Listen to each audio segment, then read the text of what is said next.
பிரியமானவர்களே, ஆண்டவராகிய இயேசு கிறிஸ்து நாமத்திலே உங்களை வாழ்த்துகிறேன்.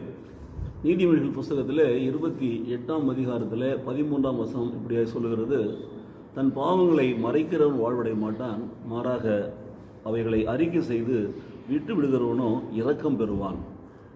எனக்கு பிரியமானவர்களே, தன் பாவங்களை மறைக்கிறவன் வாழ்வடைய மாட்டான். இன்றைக்கு நாம் வாழ்வு பெற்றுக்கொள்ள முடியுதான் இயேசு கிறிஸ்து பூமியிலே வந்தார்.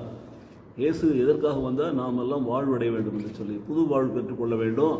நம்முடைய பாவத்திலே நாம் வாழ்ந்து அக்கிரமத்திலே மடிந்து நாம் ஆக்கிரத்திற்கு உட்பட்டு நரகத்திற்கு போகக்கூடாது என்பதற்காக நாம் மீட்டெடுக்கும்படி தான் பிதாவாகிய தேவன் தம்முடைய ஒரே பேரான குமாரனை உலகத்துக்கு அனுப்பினார்.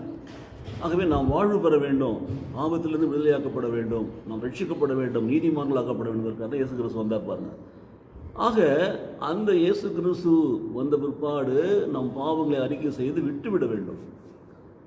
அப்போ தான் பாவங்களை மறைக்கிறவன் வாழ்வடைய மாட்டான் என்று சொன்னால், வாழ்வு பெறுவதற்கு ஒரு வழி மறைக்கக்கூடாது, அறிக்கை செய்து விட்டுவிட வேண்டும். அதோடு மாத்திரமில்லை, அதை செய்கிற பொழுது அவைகளை அறிக்கை செய்து விட்டு விடுகிறவனோ இரக்கம் பெறுவான். அதுதான் மீட்பு. ஸோ வாழ்வு பெறுவான், மீட்பு பெறுவான். 1 யோவான் 1ஆம் அதிகாரத்தில் 9ஆம் வசனத்தில் வாசிக்கிறோம், நமக்குள் நாம் பாவம் இல்லை என்று சொல்வோம் என்று சொன்னால் நம்மை நாமே வஞ்சிக்கிறவர்களாக இருக்கிறோம், நாம் நம்மை நாமே ஏமாற்றிக் கொள்கிறோம்.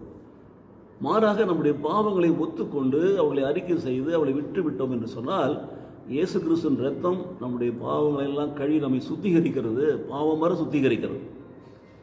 நாம் வாழ்வு பெறுகிறோம் பாருங்கள். ரட்சிக்கப்பட வேண்டும் என்பதற்கு அதான் அடையாளம். ஆகவே மனம் திரும்ப வேண்டும், பாவங்களை நாம் அறிக்கை செய்ய வேண்டும், விட்டுவிட வேண்டும், மறைக்காமல் அறிக்கை செய்ய விட வேண்டும்.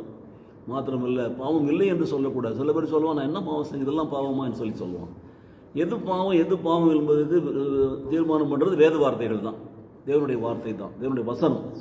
ஆகவே தேவனுடைய வசனத்தின் வெளிச்சத்திலே நம்முடைய வாழ்க்கையை அலசி பார்த்து பாவமான காரியங்களை எல்லாம் விட்டுவிட்டு அறிக்கை செய்து விட்டுவிட்டு இயேசு கிறிஸ்துவால் கழுவப்பட்டு சுத்திகரிக்கப்பட்டவர்களாக நாம் மீட்பை பெற்றுக்கொள்ள வேண்டும்.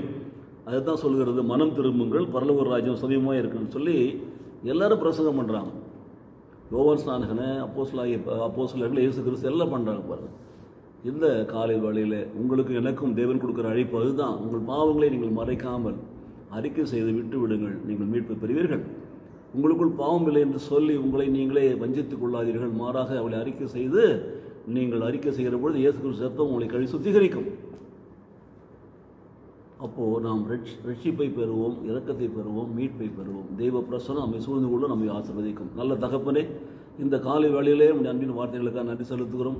எங்கள் பாவங்களை மறுக்காமலும் மறைக்காமலும் ஆண்டவரே நாங்கள் அறிக்கை செய்யும்படி எங்களுக்கு உங்களுடைய கிருபைகளை தாரும். நாங்கள் அறிக்கை செய்து விட்டுவிடும்படி கிருபினால் எங்களை பலப்படுத்தும். அப்பொழுது நாங்கள் மீட்பை பெற்றுக்கொண்டவர்களாய் புது வாழ்வை பெற்றுக்கொண்டவர்கள் பூமியிலே வாழும்படி கர்த்தர் எங்களை ஆசீர்வதிப்பீராக. இயேசு கிறிஸ்து நாமத்திலே பிதாவே, ஆமென், ஆமென்.